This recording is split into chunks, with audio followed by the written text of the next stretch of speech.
Welcome to Health Oddity, the show that strips away the jargon and hype surrounding all things health and fitness to help you live a long, strong and energetic life. Lining up at the bar this week, here's Peter Lant, Paul Bassett and James St. Pierre.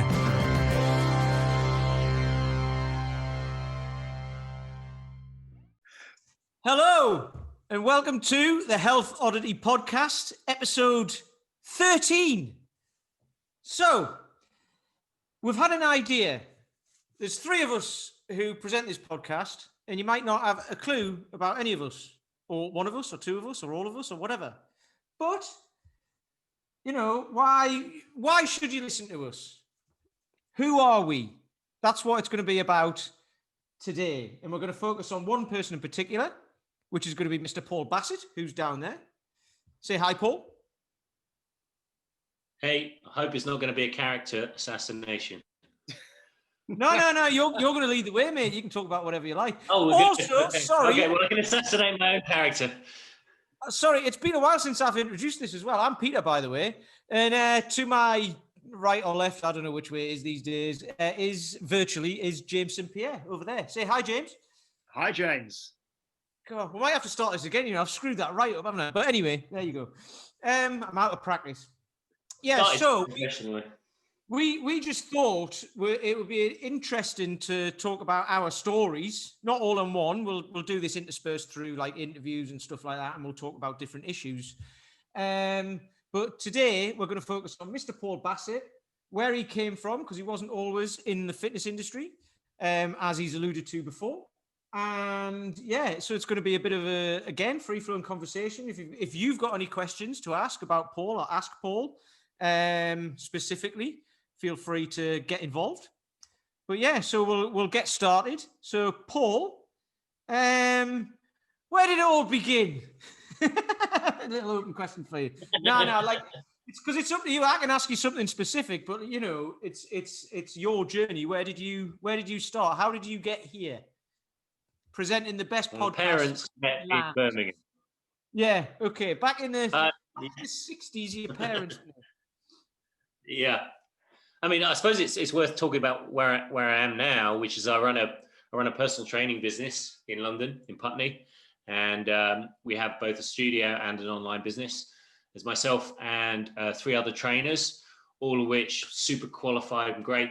I'm very lucky to have a really good team, and they service our clients who train both in person, online. Most of them come because they want weight loss. They've struggled with their health for many years, or they don't know how to fit it in. And I've kind of gravitated towards servicing professionals who are time poor, because as I probably slowly reveal, that was kind of my background, and it seemed the natural starting point when I ran my business that I would try and provide solutions for people who struggled with similar things that I did. I also run, I suppose on the side, but it's actually a decent part of my business, which is the Amazing 12. So some people may have known this as a 12-week body transformation program. That was designed by Paul McElroy. We also run that, so we have multiple waves going through the year, and we just want to be a centre of excellence really in the local area and expose people to very, very well thought out modalities in terms of training, where there's an approach that focuses on the individual and their movement quality. And then we want to get people very strong. It tends to be the fastest route to succeed for someone who's only got a couple of hours to spare each week. So we focus on strength, and then obviously support them with their nutrition, and support them actually a lot of the time with the kind of integrating it into a very busy life, which is the biggest struggle. It's not whether or not they got the perfect kettlebell swing. It's often, how do I organize my Outlook calendar? Yeah, so, and most of my clients are over 30, up to the ages of 65 generally. Yeah, most are in Putney, but I'm actually expanding to kind of the whole of London, because I've got an online business, and, you know, with the studios not open at the moment, so why not? You know, we'll see how that goes. But it was obviously an opportunity. So that's where I'm at. Can I ask, Paul, what were you doing before moving into this industry, and what was it that attracted you, or what was the catalyst for you to kind of move in this direction, and when did that happen? Just so we got some, some. When did I start my business? I started kind of training people around 2015, so I'm relatively new in a way. I mean, compared to a lot of people who've got a lot of time under their belt when it comes to being a trainer. Really, where my time under my belt comes is working with people. So I've spent many years either managing individuals in terms of musicians who I used to work with, and then working as in sales teams in other industries.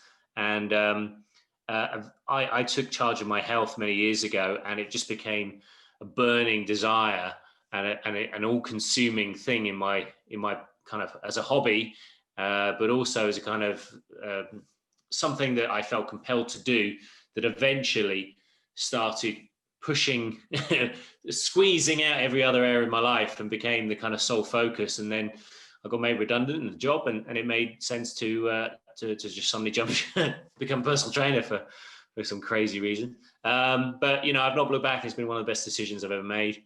It's not been without its stresses and strains, but it's when you've suddenly released your body of a lot of pain, and you've started seeing the fruits of your labor, you kind of become a bit evangelical. And I've certainly been through that phase where you're you just need to do this and everything will be fine. And then you start trying, you get a bit preachy at first, and then eventually soften a bit and go, you know what, maybe I don't need that kind of approach. But I still have a very, very strong desire to not only educate myself, but kind of spread the word on what it is to actually train effectively, where you don't have to beat yourself up, and you can enjoy it, and you can feel a sense of fulfillment in other areas of your life because of it.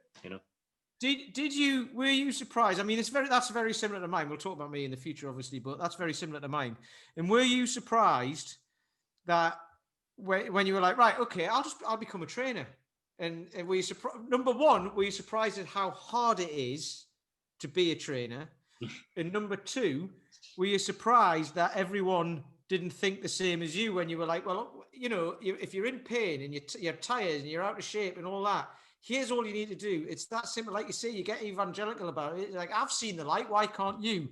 Yeah. All I need to do is show you the light, and you'll do it. And then it's like, people are like, nah, I've got lots of other things going on in my life, so that is way down the list.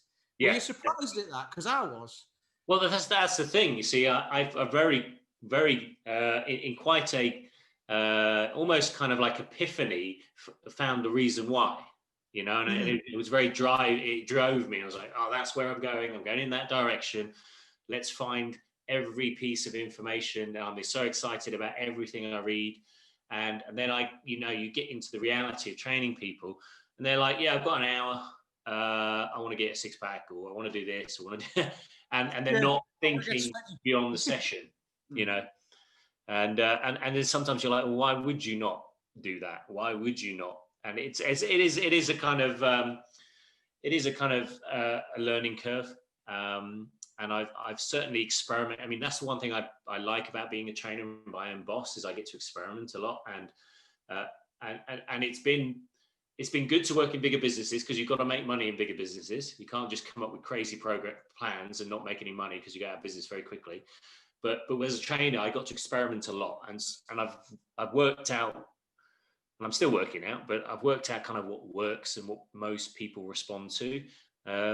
It's not always what you think. So it's, I thought, oh, right, everyone's going to love technique on deadlift.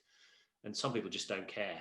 They don't care that the different grips and the different bars you're using and all that stuff. They've just got a bit of back pain that they want to sort, and they want to lose 10 pounds, But if you can make it fun and you can introduce them to things, then maybe it will gain its own momentum. So I suppose that comes from like when people are just like, well, I want you to train like I train.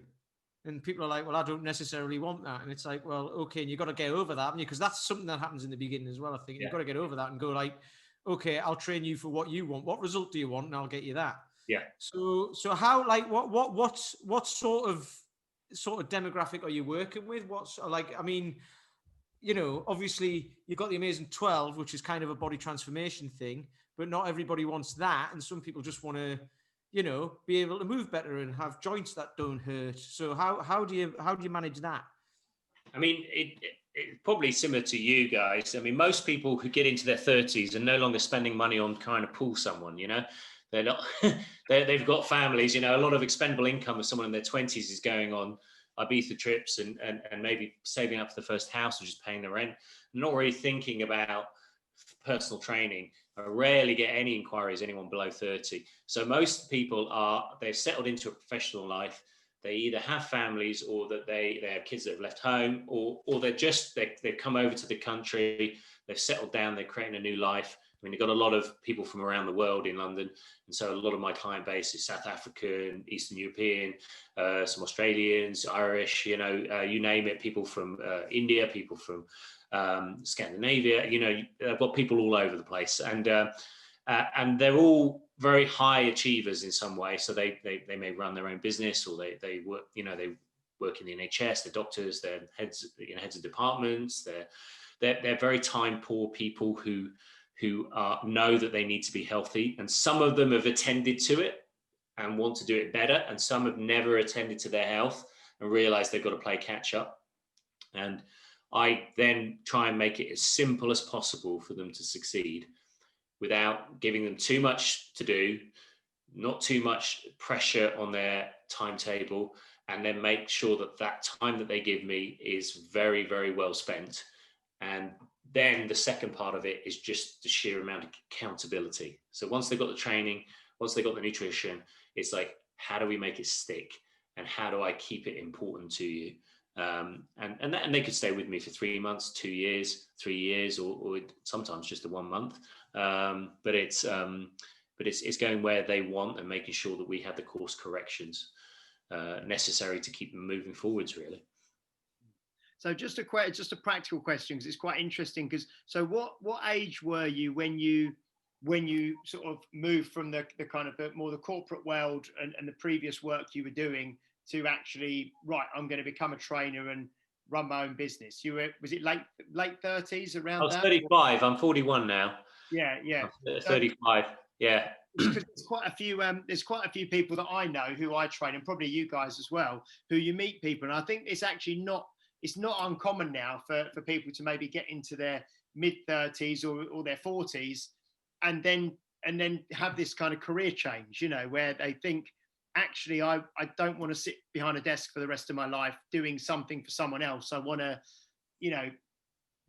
like you said, you enjoyed looking after yourself. You enjoyed learning about how to be more healthy and more fit and feeling better. And then you almost wanted to help other people feel the same as you.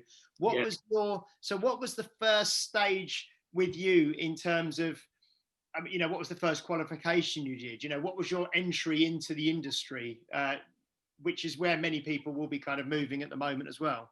The danger with passion is that it only gets you so far. When you're passionate about something, I'm going to become a personal trainer.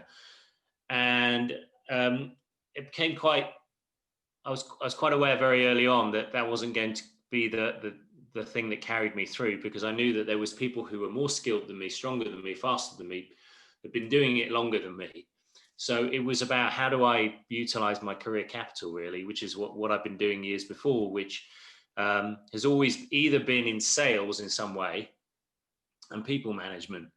And so I used to look after very high value individuals in the music industry, and they would be quite demanding.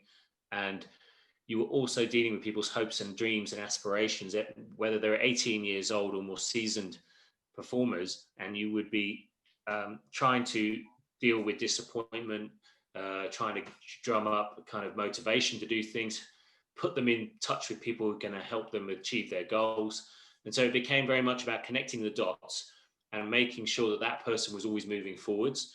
And at the time, it's just something I did, but it was, looking back now, it's kind of exactly what I do now, and the people I work with are high value individuals. They have invested a lot of time in their careers, and they have certain expectations of what they want from life, and they need to be talked to in a particular way. They need to be understood in a particular way. You can't be a knuckle brain. You have to be able to understand the complexities of their lives. And so a lot of what I did after when I decided to start was, I had some basic qualifications in which set me up in my general movement philosophy and my general approach to training, which is where I met you guys. So the kettlebell certification with the SMK, which James Breeze ran, who we interviewed last week. And that's where I met you guys. And I was inspired by so many people who just knew what they just have such a high level of thinking and a high level of performance. They were really good at communicating that as well. So they made it very simple. And I knew that I needed a good nutrition qualification. So obviously I did my PT level 3 and stuff like that.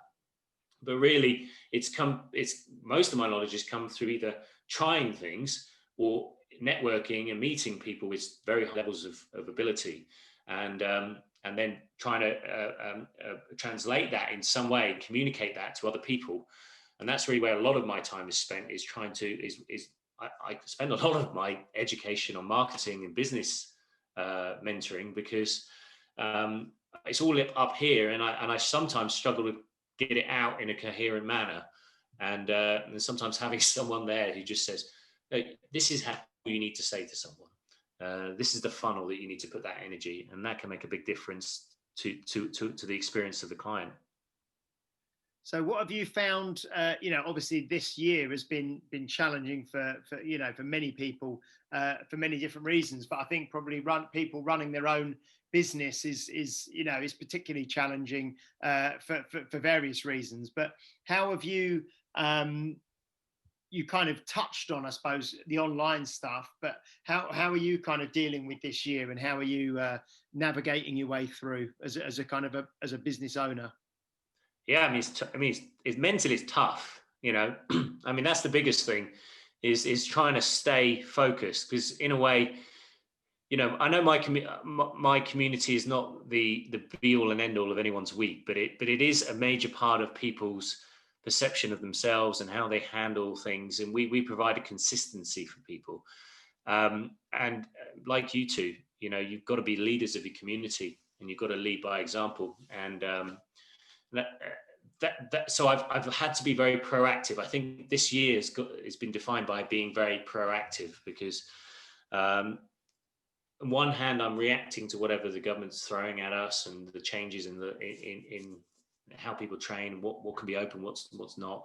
But initially, you're kind of scared, because you're like, how I didn't expect this. I don't know what to do. I've never encountered this. And the first few weeks, I was just like, nothing's working. Pulled all my ads, pulled everything, just trying to keep the head above water. And then all of a sudden, it was like, well, I've got to sell my way out of this. I've got to do something. I've got to put out a positive message, not only for my clients, but also for myself, because I need it. I need it because it's a big part. It's not just my business. It's kind of like an expression of my general sense of being. Yes, it's kind of it's wrapped up. Your identity, isn't it? Really within within the business, and your personal philosophies and the way you live your life is part of that business, and a reflection of that. The business is a reflection of you and your life, isn't it? Yeah, definitely. It's one of the reasons I set my own business up, because I didn't want external factors. Maybe it's me being a bit. No, it's not me being a control freak. It's just that I never really felt in the past. I'd never really latched onto something and given it everything. Even when I was in the music industry, I loved it. It was great. It was fun, it was exciting, but I really didn't achieve what I could have.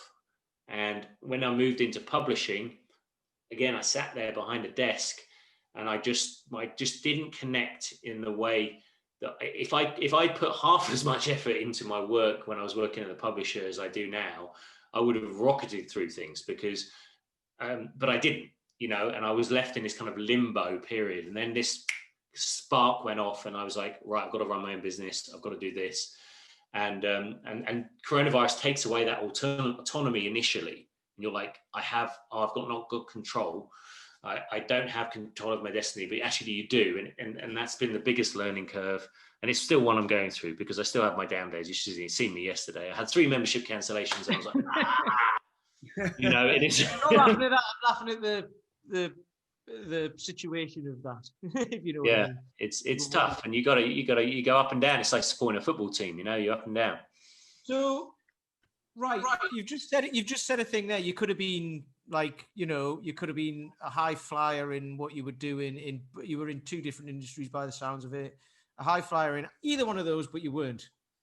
No, because you I didn't try as hard as I could have. I don't think. Looking back, I didn't work that hard. So why? Why didn't you work? Like, well, I'm exactly the same. Why didn't you? Because you had the opportunity. So why didn't you? And that's not like I'm not challenging you. Like, why didn't you do that? I mean, like, there's going to be a reason why you do now. Yeah, I'm trying to just. I said at the beginning we weren't going to destroy you, but like, Yeah. But no. So what? Like this. What's the reason? Because like obviously, you could have been. So why not? I don't know what it's kind of like you got this.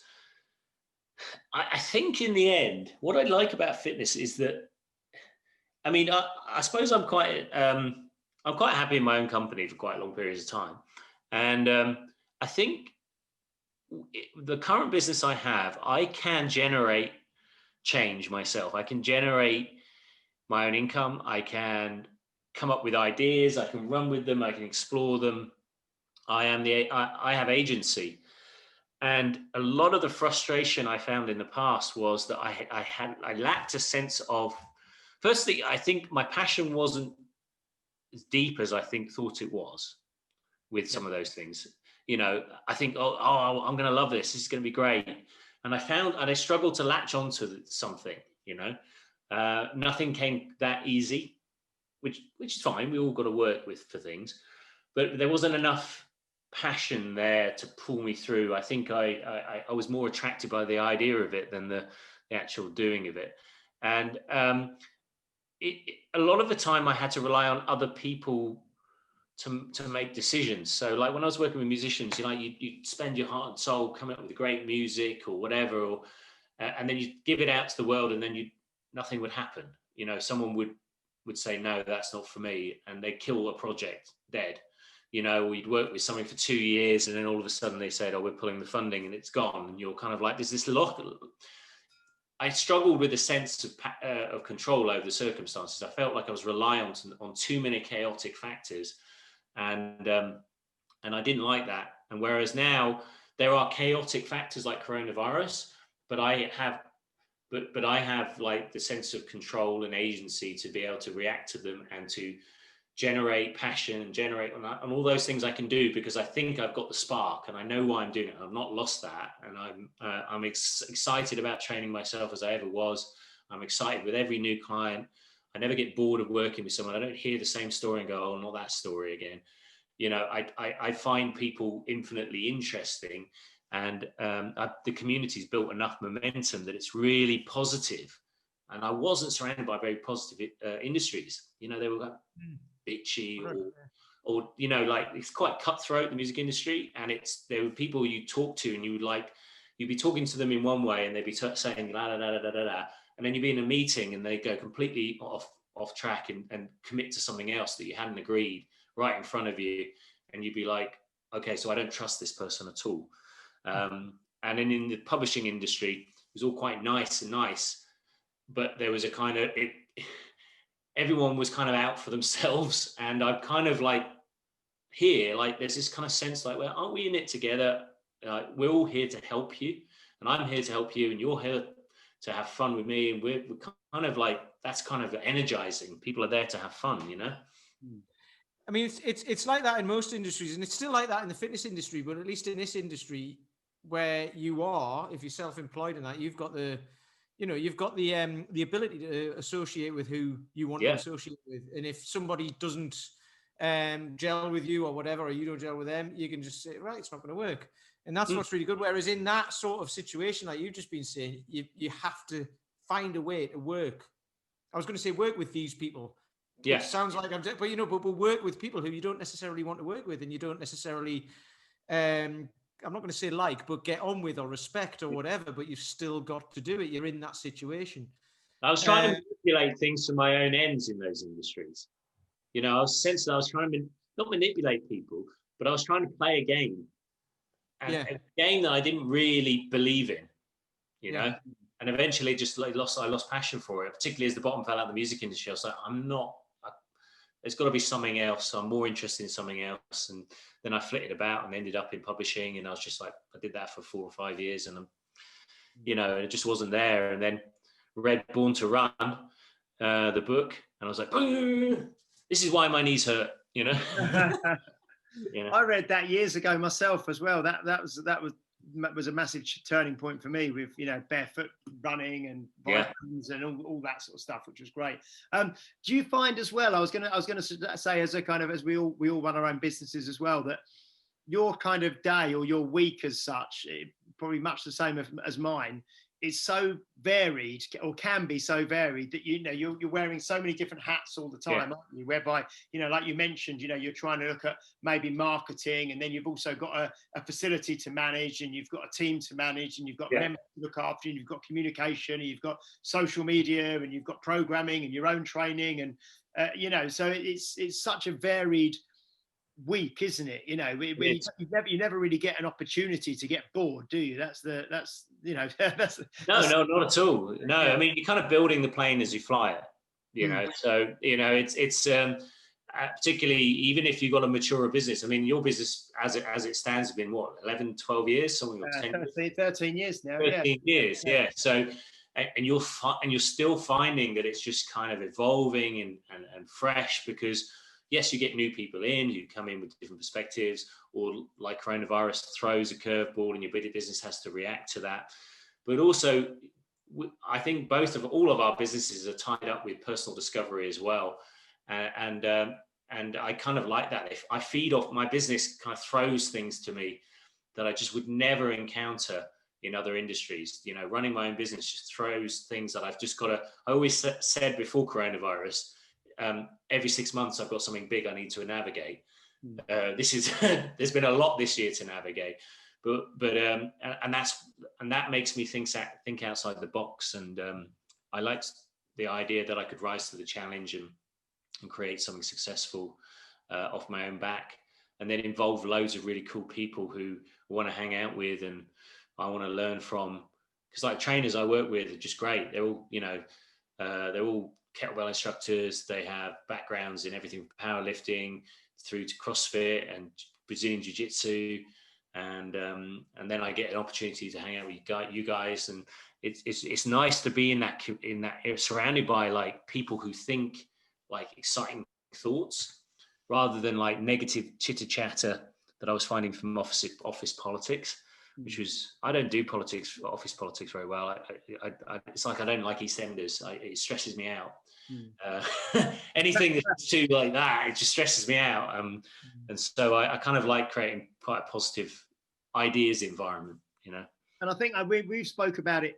You know, this is, like we said, this is week 13 that we've been doing this now, and we've spoke about the this year and as a kind of a macro kind of theme, and you know, the first lockdown and this lockdown. But when you actually think about, there's so much positives that's come from, you know, this period, that things, you know, we've started this podcast up, you know, amongst all of that, you know, all of us, I think, have moved more, or certainly gained more knowledge and moved more into kind of the online space as well, and you know, learning more about that, and just ways of, you know, looking after the communities that we look after individually, using different ways where you're not maybe face to face. So there's so much that we have learned from this year, isn't there, that we can take on, and that will make all of our businesses, and hopefully lots of our listeners as well, more resilient and more flexible and more adaptable as we move forwards, which will be positive when we come out the end of this thing. So, that's it, exactly. You know, and it's you know, I mean, it's weird because the year before, in 2020 January, there was kind of like, there's no mist in front of me. You know, I could see my next 6 months or 8 months or whatever, and now there's this fog, and I do struggle with that. Like when are we even coming out of this? What am I going to be doing in January? And I'm having to make peace with uncomfortable scenarios, and I think it's probably good for me long term. It's uncomfortable, but like there is opportunity. I mean, I've spent more time with my kids. I've realized I might not have to work as many hours as I do. I mean, I do a ridiculous number of hours, but there is the opportunity, because I've built such a great team that I can offload more to them. Obviously, I would like no interruption in terms of my revenue, but what I do know is that I built the trust with them. The clients trust them. I can step back. It means I can keep my hand in the training because I love that, but I can start thinking bigger.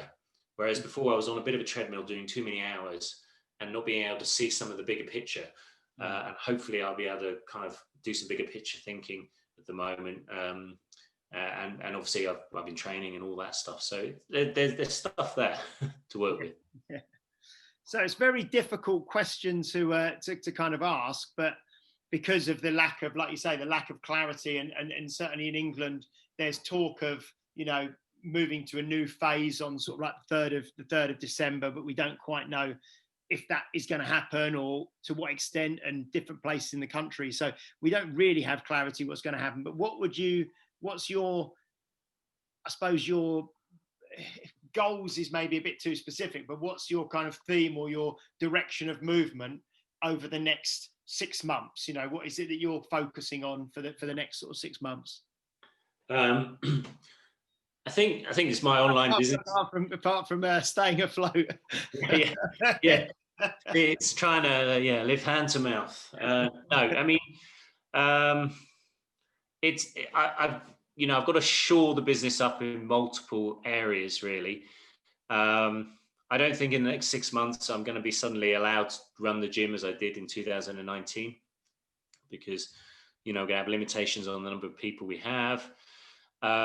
The in-person training, because I don't have a big space. I have a great space. It's not a big space though. The in-person training will probably have to specialize a little bit onto certain things. I'm thinking of specializing in certain areas and focusing on particular areas of growth. Things like your Tactical Strength Challenge are a good example of where people are coming in and you're taking them to a particular end. And I think if you're training in person, you do have the luxury of using equipment, and therefore with that equipment, you can be periodized in the way you train people.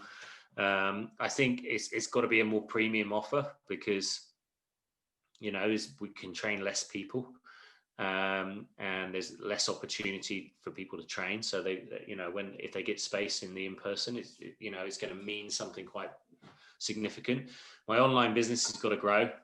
I'm looking to target the whole of London as opposed to just 3 mile radius around my business, because I don't have any limitations on floor space, and we have a really good system of the way we're training people. The results are great. I had a lady recently just lose just under 7 kilos in the last 3.5 weeks on the 28-day challenge, and that was all done online. And it's exactly the same results she'd get if she was training in person. I won't be surprised if it's probably better, because she's more likely to turn up.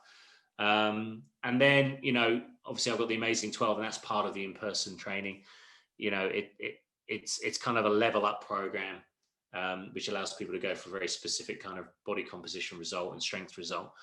And I suppose that's what I'm going to have to do, is like the in-person training has got to be very targeted. Specific people will respond to that, but people who are wanting to just get fit and healthy, they will need a more flexible approach, and therefore that's where the online training comes in. And I want to shore my business up around that and try and add as much value in the back end. So as many video tutorials, loads of resources, massive community. But I've just got to work out how to scale that, really, which is the big challenge at the moment. It's weird. It's a moment I'm still feeling things out. As you can gather, it's not particularly well thought out yet. Make loads of money. But that's where it needs to start. Next year. Yeah. Next year we'll be millionaires. We'll be millionaires, yeah. But that's where it needs to start, isn't it? Just with these broad ideas, and then you can kind of zero down and get a bit more focused on them. What about with your own training at the moment? What are you kind of working on, or where does your training sort of sit at the moment with the things that you're working on yourself? Well, you've seen the finger, haven't you? So they're not doing much at the moment. No, I'm actually just doing a lot of legs because I've hurt my finger. But as you know, I've spoken about in the past, working with Paul McElroy. So Paul McElroy designed the Amazing 12.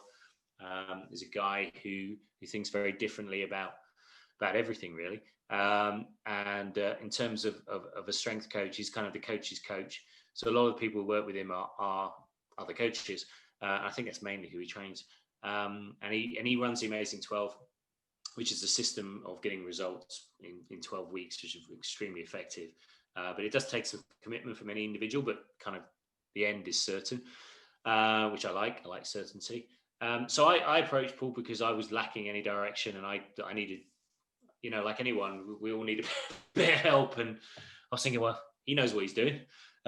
So I'll have a go with him. And then I came to him because I said I wanted to do 24 presses in one go with one arm with the 24 kilo, which I haven't tried yet. Maybe I should. And then eventually he kind of said, well, why don't you go into kettlebell sport? And I realized actually how weak I was at the beginning. I've been very good at working through a lot of my injuries that I'd had for years and years and years, but I'd never really focused on performance in any way. And so it's been a bit of a baptism of fire focusing on performance, but it's been really good, pushing me forwards. I mean, it's a 5-day-a-week training. Each week I look at the things I've got to do, and I kind of know what's coming, which is good and bad. And I'm kind of compelled to do it, firstly, because I kind of want to do it. And secondly, I know Paul's expecting a video at the end of every session of the last set of everything. So, so we're working on general strength and conditioning just to make me stronger. And then kettlebell sport twice a week, just to push that. And that's the main focus, really. And I think at some point, something competitive. Mm. Will you do you think like a kind of a grassroots kind of kettlebell sport type thing first, like a 5-minute kind of thing, or will you go? I think probably a full 10 minutes. I think. Yeah. I mean, 5 minutes is, I kind of got to a point now where 5 minutes is pretty easy. Mm. It's quite difficult to navigate exactly all the different groups of kettlebell sport associations and the weight category. So I've there's not much information. It's a very niche sport. You can definitely tell that it's got some way to go before people actually understand what the hell it's about. But yeah, I think I definitely would like to try.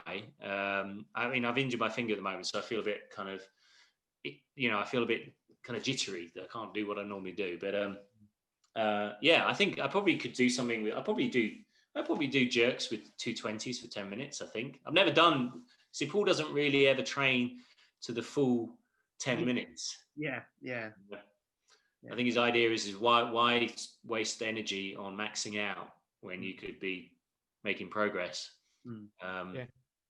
So there's a bit of an interlude while my finger heals, but I think we'll probably, who knows what he's got in mind. You could just do 10 minutes on one arm. Well, I did 4 minutes today with the 6. I mean, I'm doing it quite light at the moment because of my hands, but I could do it in one arm. I could do 5 minutes in one arm. Yeah. Not half an hour like Tracy. You'll end up looking like that German fella, the arm wrestling guy. Have you seen him with one massive? He's got one huge arm. You see my biceps. I definitely will never have a massive arm. You can search for that, by the way, and find him. It's hilarious. I think it makes sense that I do kettlebell sport because I'm never going to be stacked. Yeah. It's an excuse, and I'm sure that Paul would say, Paul, you're just not training right. But I don't pack on muscle like other people. I'm quite endurance based, and I'm fine with that. I've learned to live with it. Doesn't make you a bad person. It doesn't make me a bad person. No. But I remember turning up with you guys. That's one of Fabio's, isn't it? Did he say that? Yeah, you're still a good person. Yeah. I turned up to this kettlebell cert with you guys years ago. I was just like, oh my God, everyone looks so strong and fit, So and then you watch everyone turn into dribbling wrecks after trying to do stuff. You're like, oh, okay. Yeah, I remember the swing test and seeing people just gassing out. I mean, they all did it, but it was just like. Was that was the 10 minutes? My first. Yeah. Sorry. That was the 10 minutes with the 32, wasn't it? The one hand swings. Yeah. My first snatch test, five minutes with the 24 in 100. I weighed 63 kilos at the time. So I wouldn't even have to do it with it. Like if I weighed that now, you'd have to do it with a 20. So I weighed 63 kilos at the time. And there was some massive like guys over here who were basically just trying to muscle it up, and they just gassed out. I managed to do it. I was knackered, but I managed to do it. And these guys like, didn't make it. And I was like, and that's when I started to realize, that was 6 years ago, actually. And that's when I started to realize like, it's not about being massive. It's about being strong and knowing how to move and all that. Anyway, it's quite different. Kettlebell sport, I've had to relearn everything. Yeah.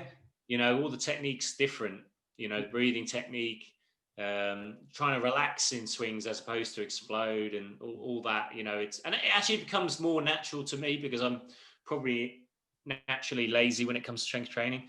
It's reteaching the movement patterns to myself, which I got ingrained in a different way. But it's been fun, Excellent. Yeah. So if people wanted to get to know you more and to follow you more, I mean, obviously we do the Health Oddity podcast every week, the three of us, but how can people maybe connect with you as an individual, Paul, and keep an eye on what you're doing and find out more about you? Usually I like a first date in a restaurant. Candlelit. They can contact me via the website, which is houndsofhealth.co.uk. You'll see all the different programs we have. Obviously, there's a Facebook group, which is just the Hounds of Health Facebook.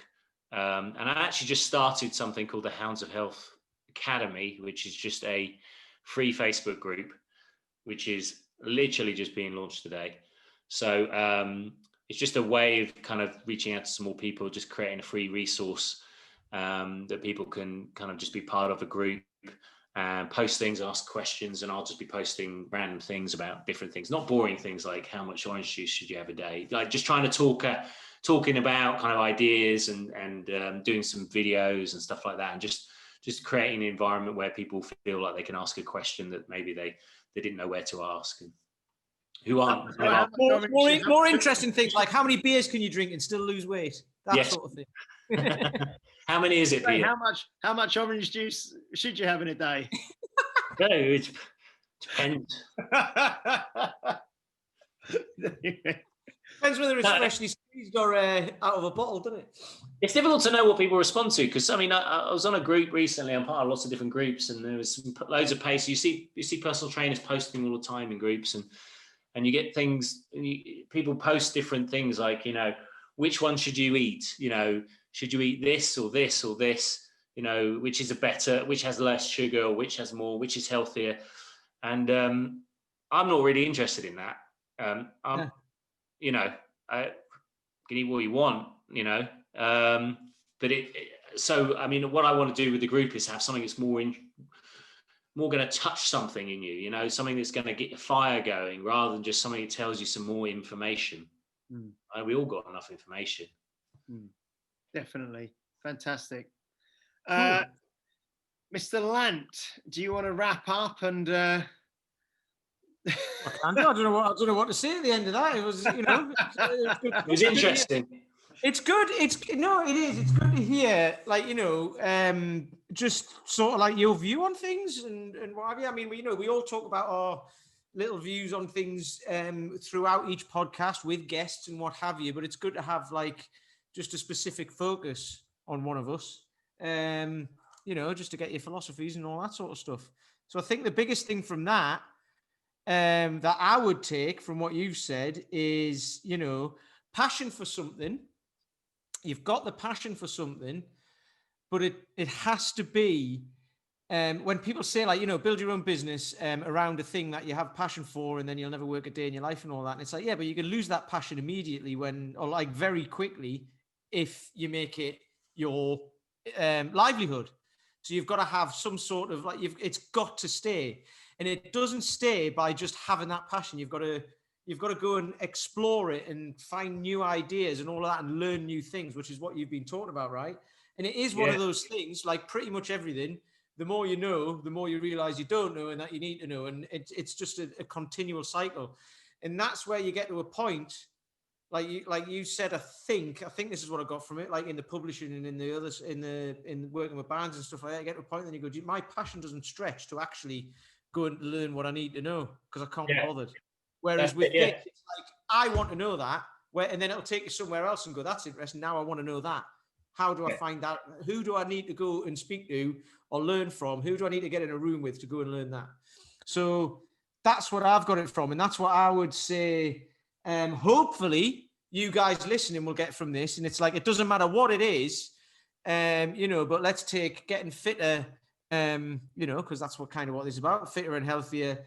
Let's take that as an example, and it's all well and good, and you can all go and try and do it yourself, and get the results you want, and that's cool. But if you're not, it's good to find someone who has that passion and can find it in you as well, because if it's there, it'll only go so far, and that's where you need to feed it. I think. I only did what I had to do to survive in previous jobs.